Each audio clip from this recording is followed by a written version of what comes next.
guys, and welcome back to Common Courtesy. I'm your host, Shawn Nicholas, aka Desire Some More.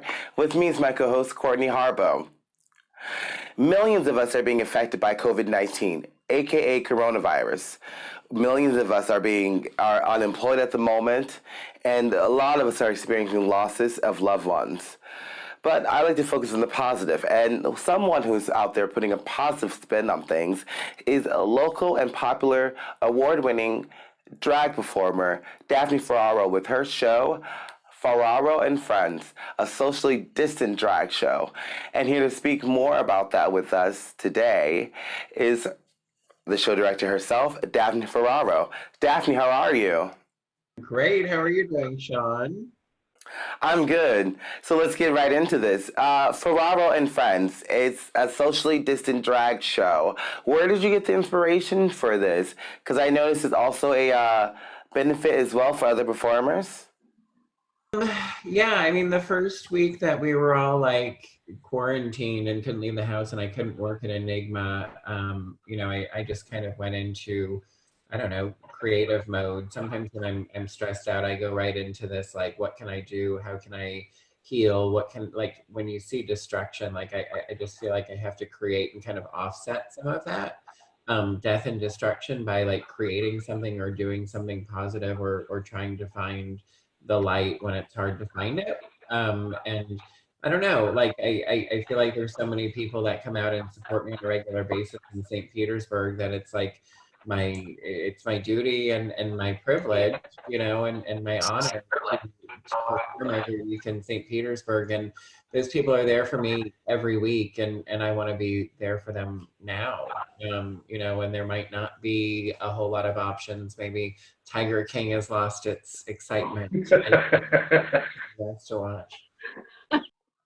So after the pandemic is over and social distancing is non-existent, do you think this experience has changed your view on drag? I mean, it's really interesting because I'm like I feel like I've kind of lived through this and become one of those like old dogs who's had to learn new tricks along the way. So like I wasn't I'm not a big like Instagram person. I was around when there was MySpace and Facebook I built up. And then by the time Instagram came around, I'm like, oh God, not another thing. So like I had to learn how to go live on Instagram to like bring on guests and figure this all out. And when I decided to do it on like a Wednesday, I had like 2 days to figure out how to go live on Instagram and do something. So the first week was a little rough, but every week it's gotten, a little bit better. And then like last week was week 3 and Instagram like basically took a dump on me and wouldn't let me bring my special guests on. So there was some downage with Instagram and, so I wasn't able to bring on the special guests. So we kind of made it into like an Instagram scavenger hunt. And I was like, okay, I'm going to talk now and then you're going to go find this next entertainer. Here's her information. And people would basically like go to their page, watch their video, and then come back to mine and I'd go live again. Wow. Okay. I had to come up with it like on the spot because I had all these people like in drag depending on me and I have created this thing. So Instagram disappointed me last week and then I spent, last weekend frustrated and beating myself up and like trying to figure out what the solution was that I was going to be able to do something that was more reliable. So tested out, like we said, the stream share, and it's a really cool platform, and it's able to allow me to produce what looks like a more professional show, and it's pretty easy to kind of run on your own when you are somebody that's a little technically challenged like me. So it's been good. I mean, it's changed my perception of like the use of Instagram. Like I appreciate it now, and I see what it's good for. But I also like have this whole new appreciation for like this digital platform because people like my mom and like my relatives that live in New York and could never come to the gay bar and never really see my shows are now able to see my shows on a regular basis. And I've got like old coworkers and people that wouldn't come out that are now able to see my shows like from home and support. So it's kind of eye-opening because I never really thought to like cater to those people or that audience. Uh-huh. they've been really receptive and really supportive. And it's really interesting because I mean, a lot of the members of the community are the ones that are tipping, but there's also like a number of people that, like I said, like I worked at my professional day job with years ago in South Carolina or other places that, you know, are still working and able to help out, you know, that are, you know, CFOs or in other positions. And, you know, they're personal friends of mine. So they're able to come on and see these drag queens and like help out and get involved. And it's cool. Like, I don't know, it gives the girls like, again, just like an opportunity, like that outlet. Like a lot of these girls tell me that they haven't gotten in drag in, you know, 3 or 4 weeks, and a lot of them are kind of, you know, battling depression, or you know, they're you know, $1 away from, you know, their electric or their cable going off, or they're losing things, and like people are really struggling, and it's really affecting people in various ways. With the first week, one of the girls was able to like keep her internet on with tips from the show, and I was like, okay, if I can do that for one person, like a week, like Yeah. great, you know. And like tonight was another example. Like there are people, I usually, if anybody sends me money, I just split it amongst the girls. So we had 7 girls tonight, and I, you know, just watching my phone, you know, there was probably like $300 that people sent me that I'm going to be able to distribute to these girls, you know, who need like anything they can get. But then I also share their information, and they make money on their own as well. But you know, for like Addison, the first week, it was like a regular booking, and she didn't have to leave her house. So it's kind of cool. So I have a question for you, and then I've never really asked Shawn this question either. I'm from a small town in Montana, so this world that I live in down here is not something that I'm accustomed to, and I've grown accustomed to it over the past couple years. I was born very Christian. I have a lot of very strong family. I've noticed a lot of people talking and saying some things on our page that was just not, it's not kind at all.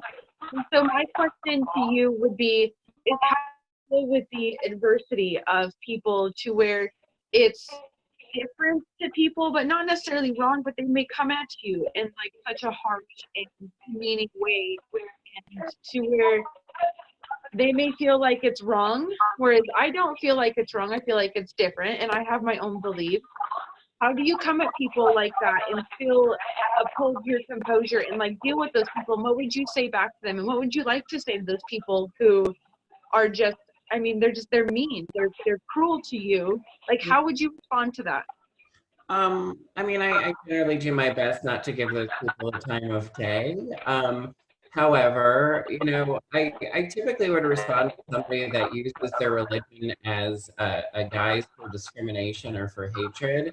I would inform them that that's not the guy that I grew up knowing. I grew up in church. I went to a Catholic church with my grandmother. I had a crucifix. I was an altar boy. I was in Sunday school every Sunday. I learned all of the songs. I knew that he loves every one of his children.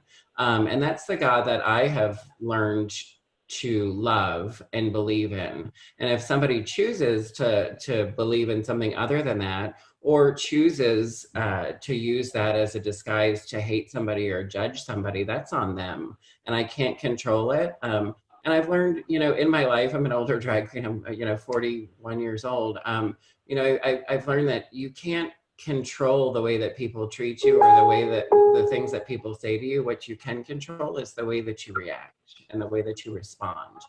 And I would try my best, you know, to remain composed and educate them that I'm not devaluing their beliefs, and they're entitled to those, just as I'm entitled to my beliefs.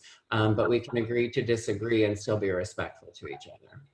That's an amazing response. Honestly, that is like, that's really, honestly, the thing that you said.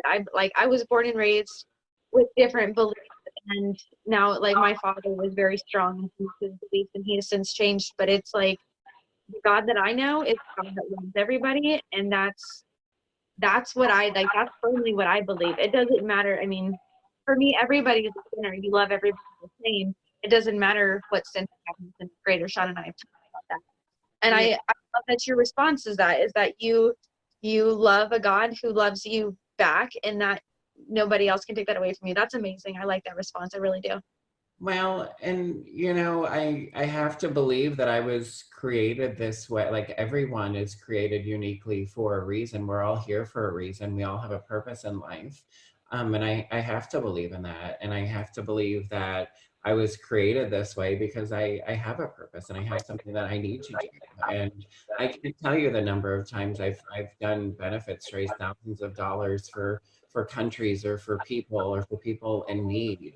And if, your Jesus and your God doesn't recognize me as a good person for the way that I've lived my life and the way that I've treated other people, again, that's not the God that I believe in. Absolutely. That's great. All right, guys, that's today's episode. Ferraro and Friends, a socially distant drag show, streams every Friday at 9:30 through Facebook. More information, check out Daphne's personal Facebook page. And remember, guys, stay safe, stay healthy. We'll see you next time.